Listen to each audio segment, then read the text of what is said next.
Today we're visiting 5 pubs in Gloucester Road in Bristol, chatting with the locals, exploring the music scene, and we're surprised to learn that a cider pub is disappearing from the street. Bristol's got such a great energy. It's got like a buzz that you don't get anywhere else. We're in my hometown of Bristol on Gloucester Road, which is known for its wide variety of shops and independent businesses. And we're starting a pub crawl here in the Golden Lion. The Golden Lion is one of Bristol's most famous music pubs, and there's some bands on tonight. They also do a variety of live music and open mic nights. Bristol is well known for its street art, and the Golden Lion is no exception, with its distinctive lion mural. We got a little distracted by the Ford Capri. Moving on, here's a peek inside the pub. This is the main bar area.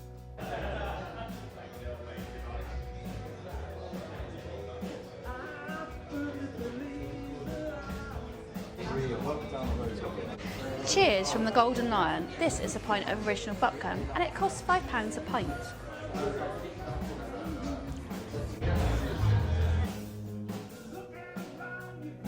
It was the live music that drew us to the pub, and there's a separate room at the back to watch gigs. This was a ticketed event.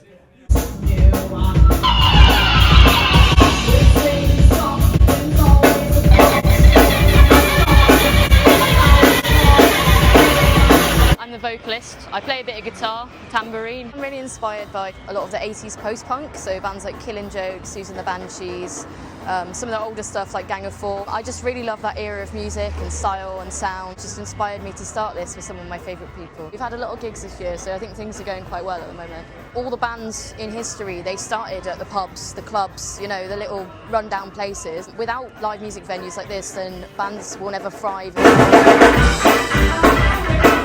The music scene in Bristol is definitely the most diverse I've ever encountered. Any kind of music you can think of, somebody in Bristol is playing it, no matter how obscure you think it is. You can go out any night of the week. We're out on a Thursday tonight and we've already seen quite a few different kinds of music already, and there's even more to come, and that's on a Thursday, on a school night. Live music events bring people to venues where fans of the band might not have thought about going to the venue, and people who come to the venue as regulars might not have thought about the band. So I think it's win-win for bands, DJs, performers, and for venues to have strong working relationships and try and get as much crossover as possible, because I think it's really good advertising for both parties, because you get to hear in a live situation what sort of music offerings there are, and you get to see what the pub, club or bar has to offer, and you think, oh, next time, oh, and I remember that place, that was really nice, that had good vibes, bar staff were nice, prices were reasonable, drink selection was good, I'll go there again. You can grab one of the city's best pizzas from Pizza Rover, which is just across the road. Moving on to the Prince of Wales, which hosts karaoke every Thursday and Sunday. It's a very popular pub.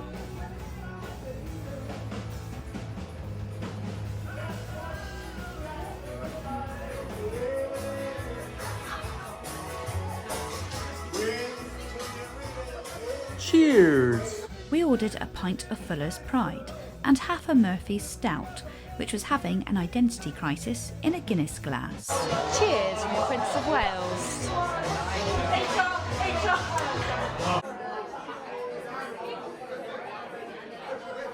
The beer garden was very busy, and the pub screens many sporting events, hosts DJ nights, live music and karaoke.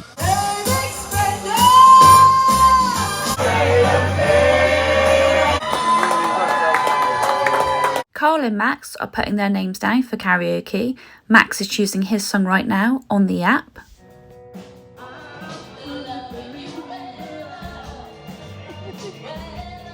Or there's the old school fashion way with a pen and paper. That's entertainment. Number one.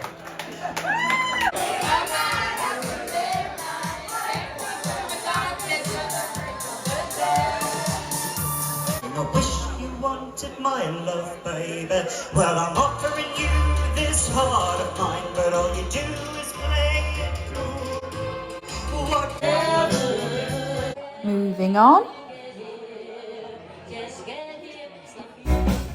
Friday night, Carl and I returned to Gloucester Road. Our first stop was the Bristol Flyer, which is one of the area's most popular spots.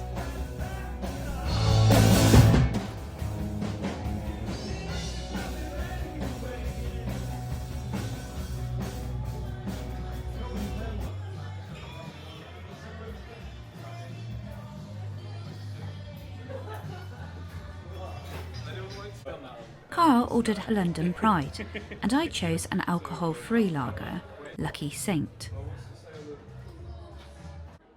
It's very easy to buy low or alcohol-free drinks in Bristol. It was another hot day, so we decided to head to the beer garden.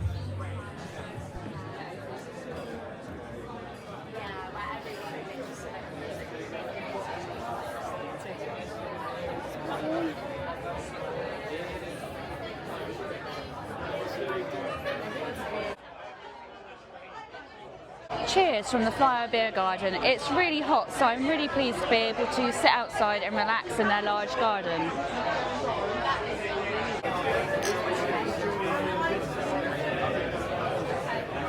Cheers. I'll show you around the pub itself.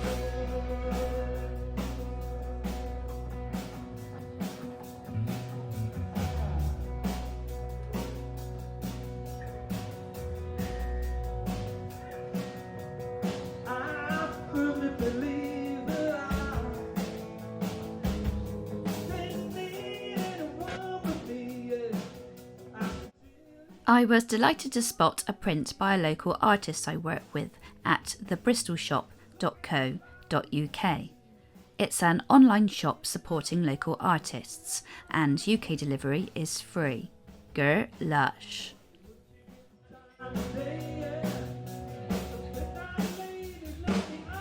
Moving on.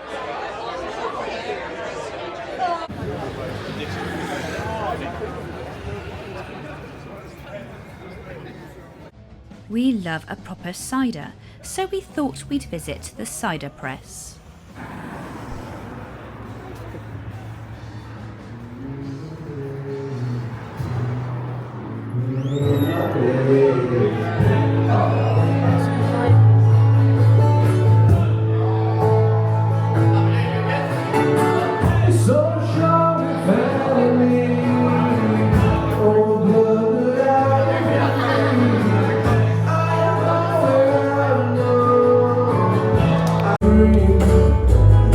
Cheers from the Cider Press. Strangely, it's not really a cider pub anymore. There are many more lagers and beers, and there's only Inch's cider and Thatcher's here.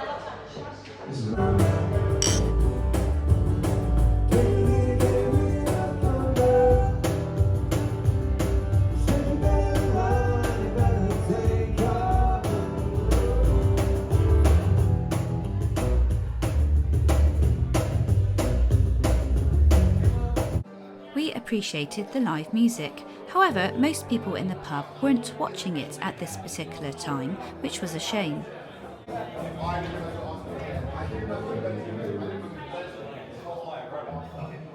It attracted a young crowd, and we found the same on the final stop of our pub crawl too, with the younger visitors socialising and spending more time outside, and the older ones enjoying the music.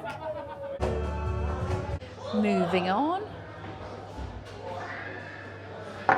I asked the barmaid why there were no longer many ciders in the Cider Press, and she explained that unfortunately, while the pub has been a staple on Gloucester Road for probably at least 20 years now, that the cider is no longer so popular, and a lot of the variety of ciders that they had were going out of date and it was bad for business. So the Cider Press is going to be no more within a few months, and it's going to be rebranded and it's going to be a new pub. So best of luck to them. Let's see what happens. We continued our walk along Gloucester Road and was surprised by how quiet many of the pubs were on a Friday night. I'm going to start my own radio show soon on BCFM. If you're a local pub landlord and would like to come onto my show to promote your business for free, please do get in touch. We wanted to go somewhere lively, so passed under the arches onto Cheltenham Road. We normally cover 5 pubs in our videos, and while there are plenty more on Gloucester Road, we actually decided to cover the Cat and Wheel for the 5th pub because it's actually where we met some 13 years ago, so it holds some great memories for us. Carl ordered a pint of Murphy's Stout.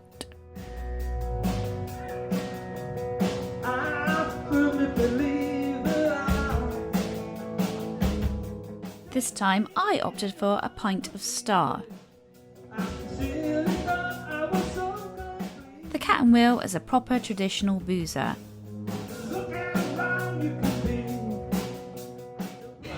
Cheers from the Cat and Wheel. They host a variety of events every week, including bingo, live music, karaoke and open mic nights.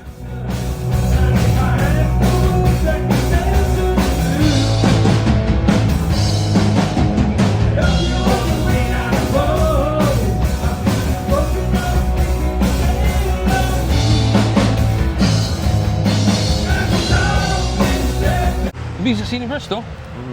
It was very lively. Yeah, it's a little bit hit and miss these days.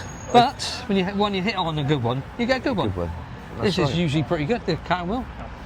Seems to be coming up again. Yeah. Seems to be getting more popular again, which is nice. Yeah. But as for centre of town, a lot of stuff disappeared, which is a shame. Yeah, a lot of the really good venues went quite a few years ago. Bristol Bridge, even the Fleece you can only get in if you're a tribute band these days, seems to be. So yeah, plenty of pubs around, but even they're dying really. But hopefully they'll pick up. It would be nice. It's a bit of a catch-22, isn't it? catch-22. Yeah, because a lot of pubs are struggling and they like to put on bands to entertain people and try and drag people in, and sometimes that doesn't work and they end up paying out money for bands and they haven't got a lot of audience, and from their point of view I think it's really difficult because they try really hard to try and get people in, and luckily we've been going for quite a while, our band, and we have got a decent following. But it's 2012 I think. Yeah, 2012 we've been going since. Blimey. We've been doing it some time and we have noticed changes. But hopefully it'll pick up again. I don't think COVID definitely didn't help. And no, it hasn't been the same since then, has it? No, people seem to stay in a bit more now. The cost of going out for a drink these days is so expensive. Cost of living, yeah. And I think just general cost of living, it costs a lot of money these days for a couple of pints. And I think people might sometimes go to a supermarket, get some cheaper beer and stay at home and have their parties at home. Yeah. Watch Sky Arts. And watch Sky Arts, they have some good bands on there, don't they, sometimes? The atmosphere, isn't it? Yeah. When you have, when you've got a good live band and, there's a few there, it's just a great atmosphere, It's can't beat it, can you? No, it's better than staying at home. It's better than staying at home watching videos, get the live... Love Island and all that sort of stuff. Oh, don't swear. What inspired us? Well, we're quite old. And we've been going a long time in many different bands in many different forms. We've done all sorts of things, and we decided this time round we're just going to go out and play songs that we like, and hopefully, people. We don't play the usual stuff that cover bands play. You do not play Britpop? No, we don't. We have done in the past. Not anymore. So yeah, we just love those sort of southern. Not that in the background. We don't like that. We just love those bands from southern states of America, Georgia and Florida, people like that. And the Rolling Stones. And the Rolling Stones. But they can do southern. We just like all sorts. It's just like the Americana type stuff, really. We always have. So we decided that's what we're going to do now. So and that's what we do. We write a few of our own. And sling those in. Some people can't tell the covers from the originals with what we play. But, and a lot of people come up and say to us, do you know what, we didn't know any of those songs, but they were absolutely brilliant. And our answer to that is, well, come and see us again, you'll know them next time. Know them next time. We've got a Facebook page, Ragged Union UK. We've got YouTube videos. Yeah, if you want to have a look at it, see what I think. We liked it.